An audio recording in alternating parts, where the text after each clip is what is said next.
પૃથ્વી. સૂર્યથી ત્રીજા નંબરે આવતો ગ્રહ પૃથ્વી છે. પૃથ્વીનું સૂર્યથી આશરે સરેરાશ અંતર 1496 લાખ કિલોમીટર છે. પૃથ્વીનો સૂર્યની ફરતે પરિક્રમણ કરવાનો સમય આશરે 365.24 દિવસ છે, જ્યારે પૃથ્વીનો પોતાની ધરી પરનો પરિભ્રમણ સમય આશરે 23.9 કલાક છે. પૃથ્વીનો વ્યાસ આશરે 12,756 કિલોમીટર છે. આપણા સૂર્યમંડળમાં પૃથ્વી માત્ર એવો ગ્રહ છે જેની ઉપર જીવસૃષ્ટિને અનુકૂળ વાતાવરણનું પાતળું આવરણ આવેલું છે.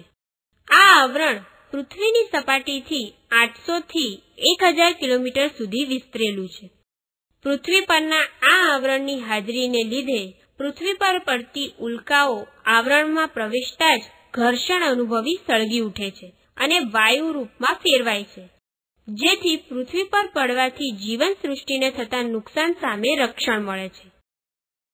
આ ઉપરાંત તે ઓઝોનનું પાતળું સ્તર ધરાવે છે, જે સૂર્યના હાનિકારક અલ્ટ્રાવાયોલેટ કિરણોને અટકાવે છે, નુકસાનકારક જૈવિક અસરોને ઘટાડે છે.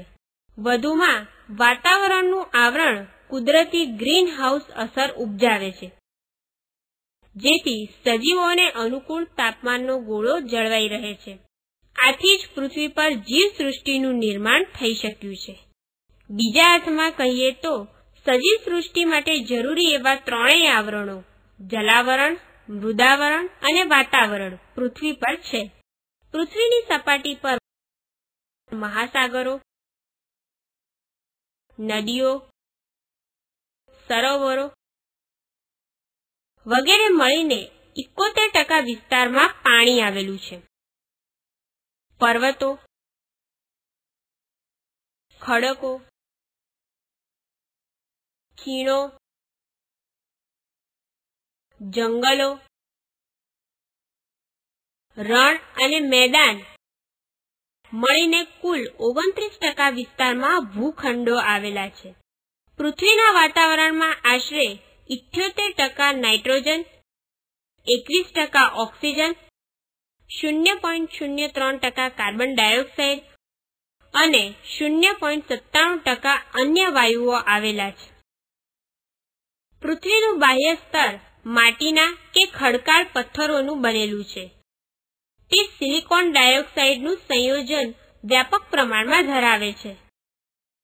તેની નીચેનો ભાગ લોખંડ, મેગ્નેશિયમ અને સિલિકેટના જેવા પદાર્થોનો બનેલો અર્ધપ્રવાહી ભાગ છે. અવકાશમાંથી જોતા આપણી પૃથ્વી ભૂરાશ પડતી દેખાય છે. પૃથ્વીને એક ઉપગ્રહ છે જેનું નામ છે ચંદ્ર.